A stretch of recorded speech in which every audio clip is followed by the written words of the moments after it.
Olá, sejam bem-vindos ao nosso primeiro vídeo nesse novo formato. No vídeo de hoje nós vamos falar sobre como argumentar bem.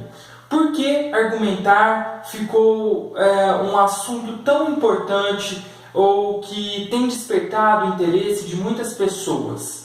Bem, nós sabemos que no dia a dia da internet, qualquer nova polêmica, que surge, todo dia tem uma polêmica diferente, as pessoas começam a se pegar, a realmente brigar, batalhar em matéria de argumentos, de discurso. E algumas pessoas fazem isso bem, outras não fazem tanto, outras apelam e tem toda aquela parte desagradável do ódio, que a gente está careca de saber e cansado já, na verdade, de saber, né?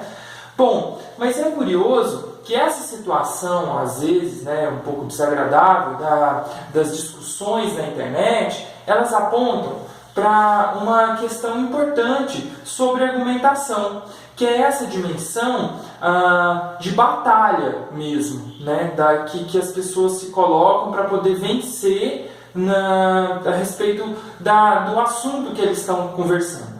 Um quer vencer o outro. Há vários problemas em torno disso, mas esse elemento, meio que como se fosse uma batalha mesmo, que a gente vê na internet, ele está intimamente relacionado com uma ciência do discurso, não com uma ciência moderna do discurso, digamos assim. Porque nós sabemos que não tem uma receita, uma arma única e perfeita em que você vai vencer em todas as situações discursivas. Embora essa ciência moderna do discurso, a análise do discurso e outras perspectivas dos estudos modernos da linguagem, da linguística, tentem colocar o discurso em modelos, construindo organogramas, criando categorias para que nos ajudem a compreender um pouco o discurso, nós sabemos que todos esses métodos eles não são suficientes. Mas aí você pode me perguntar, Yuri, então, como argumentar bem? Se não tem uma resposta para argumentar bem, qual o sentido desse vídeo então? O sentido é mostrar que essa dimensão mesmo de batalha que as pessoas vivem na internet já aponta para um passado do discurso que é anterior a essa perspectiva moderna que as ciências modernas têm do discurso. Antes, é importante que eu explique que essa visão moderna e muito dura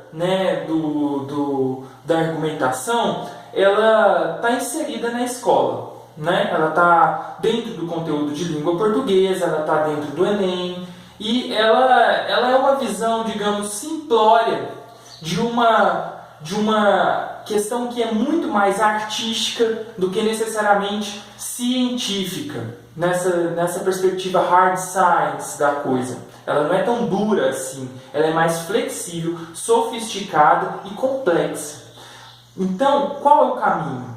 Bom, como eu ia dizendo, todo esse cenário de luta que as pessoas vivem na internet, discutindo um assunto, remonta muito uma situação que privilegiou o desenvolvimento de uma retórica na Grécia Antiga. Esse elemento agonístico, e agon, nós precisamos nos lembrar que quer dizer batalha, fazia parte da constituição social, cultural do homem grego na Grécia Antiga. Além disso, dos monumentos, uma das obras que mais são importantes para o aprendizado do homem grego, vamos dizer assim, é a Epopeia de Homero. E o que é a obra de Homero? É uma história sobre uma guerra, primeiramente. Além disso, é importante a gente esclarecer a Epopeia, ou melhor, a Ilíada, mais especificamente, que é o que nós vamos pensar um pouco agora, ela é perpassada por discursos. E a própria situação de batalha dos heróis, ela meio que é análoga à situação de batalha discursiva mesmo que eles vivem. Há várias passagens que mostram que o cuidado com o discurso, que a boa argumentação já era importante para os gregos muito antes do surgimento da retórica com os filósofos ou com os sofistas, e em vídeo, em um momento oportuno, a gente pode até falar sobre isso. Mas o canto nono da Ilíada é um dos que mais podem representar para nós o que era essa situação. Eu vou falar brevemente sobre esse canto nono. O que acontece nele? O Agamenon reúne os conselheiros para poder pensar como convencer Aquiles a lutar do lado deles na batalha. Só que antes havia tido digamos assim, rolou um desentendimento entre Aquiles e Agamenon, né? O conselheiro Nestor, que é o primeiro ou terceiro argumentos, como está escrito lá, ele faz isso com muita maestria, ele argumenta com muita perfeição, com muita prudência, com muita virtude.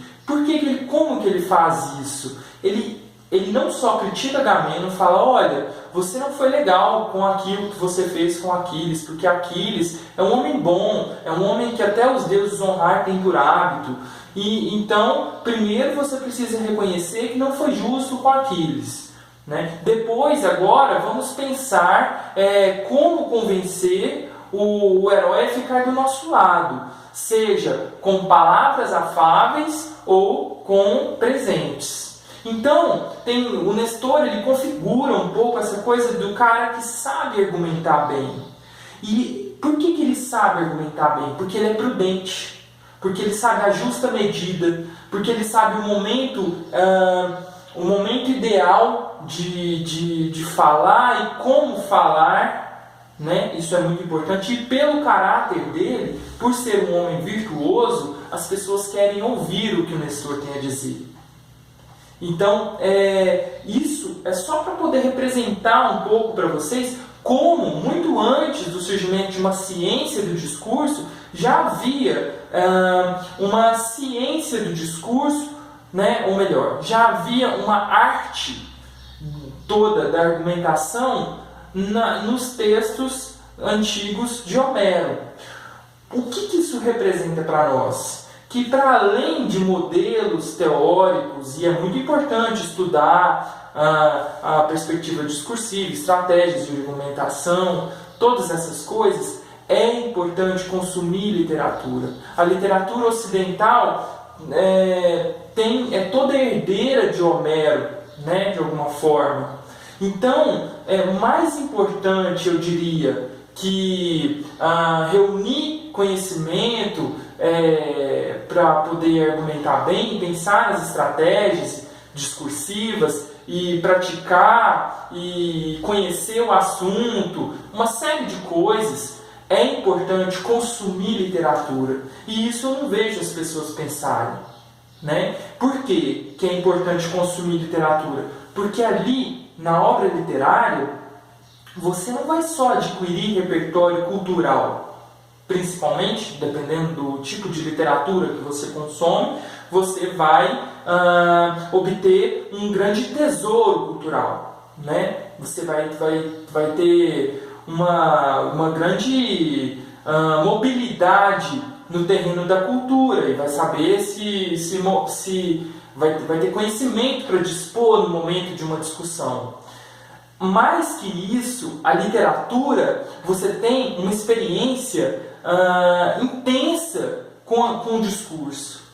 Porque naquele momento que você consome literatura, inconscientemente você vai apreendendo as estratégias discursivas. Não só a respeito de como vencer no plano da lógica um argumento, mas quando você vê um personagem pensando o outro, em confronto com o outro, as relações entre os personagens, a própria maneira como o narrador descreve as coisas e se relaciona com as coisas, você vai pensando a constituição do outro, e pensando o outro você se pensa, e você adquire essa maleabilidade para poder desenvolver bem a sua argumentação.